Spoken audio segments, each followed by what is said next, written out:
Let's start with one of the biggest stories in MMA right now. Dana White, the face and voice of the UFC, made a really strong statement recently. He was asked about Jon Jones. Yeah, that Jon Jones, the guy who's a living legend in MMA, both for his greatness and for the chaos that seems to follow him. The conversation was about possibly having Jon headline the upcoming UFC event at the White House. That's right, the White House. A historic moment for the UFC and the sport as a whole. But Dana didn't seem too thrilled about the idea. Actually, he sounded super cautious. He said flat out that he can't take that kind of risk with Jon anymore. Not for a stage that big, not for something that important. And he's not just talking about a regular pay-per-view. This is the White House. Everything there is under a microscope. Every move, every word, every action matters. And putting Jon Jones, who has had a rocky past, in that kind of spotlight, Dana said no way.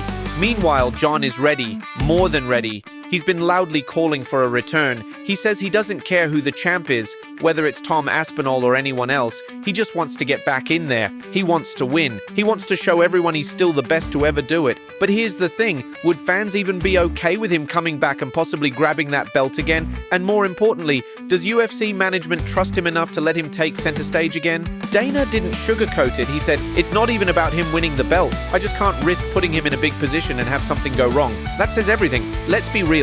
Jon has had failed drug tests, legal issues, sudden withdrawals, you name it. And when you're planning something as massive and symbolic as the White House card, you can't afford a last-minute disaster. You just can't. Jon may be eager and fans may be curious, but Dana's not taking the gamble. Not this time. Not when the stakes are this high. Now let's talk about a fighter who's never short on heart. Max Holloway. Alexander Volkanovski, a former champ himself, recently reacted to Max's insane BMF title fight, and it was all respect. Volk gave Max his flowers loud and clear. In that BMF fight, Max Holloway didn't just win, he shined. It was a war. It was gritty, intense, emotional, everything you want in a fight. And then came the moment. That moment where Max pointed to the ground mid-fight, telling his opponent, let's swing. No defense, no backing up, just hands flying. And it was iconic. Volkanovski said it straight. He wouldn't have done that. That's just not me, he admitted. I would have been more strategic. I'd have picked my shots. That's the difference between them. Volk fights with cold calculation, Max fights with soul, but Volk respected it all. He said not many fighters can come back from knockout losses and still do something that bold in the middle of a war. And he's right. That's Max Holloway in a nutshell. He's a fighter's fighter. All heart, all pride, all in. Volk wrapped it up perfectly. Different styles, same greatness. Now this next part, it's raw. After Max and Dustin Poirier gave us an absolute war at UFC 318, they didn't get fight of the night. Yeah, really, fans were stunned. And the fighters, even more so. Right after the fight, Max turned to Dustin and asked, bro, how did we not get fight of the night? He was confused, frustrated. You could see it all over his face. They'd just gone through hell in that cage. Every punch, every moment, it was magic, and still no bonus. Instead, it went to another pair on the card. Dustin just shook his head, stunned. Hell, bro, he said. Then Max, trying to keep it light, joked, TikTok, send us some money. We knocked each other out in the same round. It was funny, sure, but behind the humor was real disappointment. They left it all in the octagon and got nothing. Max brought it up again at the press conference. Direct shot at Dana White. How the hell did we not get fight of the night, bro? Everyone laughed, but he wasn't joking. Then came a beautiful, human moment backstage. Max's son walked up to Dustin and said, thank you for giving him the opportunity. And Dustin, with nothing but respect, replied, no, he gave me the opportunity. Your dad's a champ.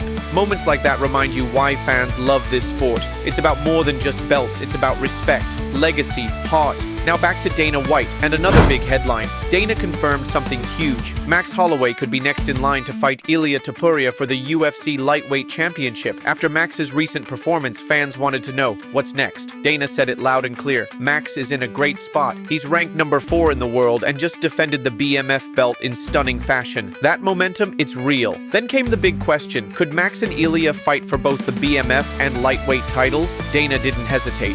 Yes, I do, he said. Boom. That means the UFC is seriously considering setting up one of the biggest fights in recent memory. The undefeated champ Ilia Topuria versus battle-tested fan favorite Max Holloway. It would be epic. For Max, it would be more than just another fight. It would be a redemption arc. He's been doubted before, he's lost, he's come back stronger every time, and now he might be one win away from making history again. So the question is, will UFC pull the trigger? Will we see Topuria versus Holloway for all the marbles? Dana's comments suggest yes, and if it happens, it could shake the lightweight division to its core. Let's switch gears to an old rivalry that refuses to die. Jon Jones versus Daniel Cormier. Just when you think it's over, it's not, and this time things got really personal. Before UFC 318, Daniel Cormier was doing a casual, light-hearted media segment. The host threw him a playful question. If you could fight someone you hate anywhere in the world, who would it be and where? DC didn't even hesitate. He said, "I'd want the ability to kill him, so I'd do it at my house." The crowd laughed. It came off as a joke, but everyone knew who he meant. He didn't have to say the name. The interviewer pushed further. "Who are you fighting?" Cormier just smirked and said, "I think we know." Then someone chimed in, "Does it rhyme with man?" Boom! The room cracked up. Everyone knew. He was talking about Jon Jones. But guess who didn't laugh? Jon Jones. Jon doesn't let things slide. And when it comes to Cormier, he never holds back. He jumped on social media and clapped back hard. He said, "DC wants to kill me at his house. I already buried him twice in the octagon. Third time I'm bringing a shovel. Oof." But he wasn't done. He added, "A blind man could see I live rent-free in DC's head. I didn't realize the hate still ran that deep. Those beatings must have left more than bruises. I'm probably the most painful memory in that man's life." That's not trash talk. That's a knockout sentence. Verbal TKO. And honestly, it might be true. This rivalry isn't just old, it's personal, deep, emotional, two of the greatest to ever do it, forever tied by tension and history. Jon ended it with a meme-worthy mic drop. Emotional damage. Say what you want about Jon Jones. He knows how to hit where it hurts, even outside the cage. Now let's go back to Max Holloway and Ilia Topuria, because that story, it's heating up fast. Right after Max's wild performance defending his BMF title, Ilia didn't stay silent. He jumped on social media and posted a picture of the BMF belt with a short pointed message, "Still mine." That's it. 2 words, but it said everything. You see, Topuria is the only man who ever knocked out Max Holloway, ever. So when he says "still mine," he's not just trolling, he's reminding everyone what he did. And Max, he hasn't forgotten. He was asked in an interview if he wants that rematch, no hesitation. "For sure," he said, "if I do what he did to me, the first guy to ever do it, of course I want revenge." That right there tells you how deep it runs. Max has been in wars, he's fought the best, but no one ever put him out the way Topuria did. That loss, it stung. Bad. Now Max is holding the BMF belt again, he's got his confidence back, he looked amazing in his last fight, and yeah, he wants payback.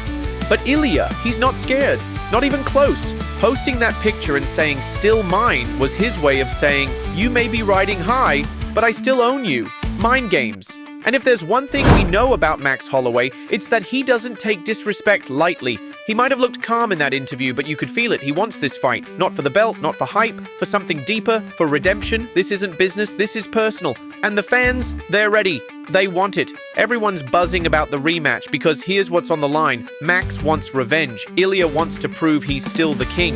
The BMF title could be on the line, and maybe even the lightweight title too. That's a blockbuster. 2 fighters, one with nothing to lose, the other with everything to prove. It's the kind of fight that defines careers. And right now it looks like UFC might just give it to us. So what do we have?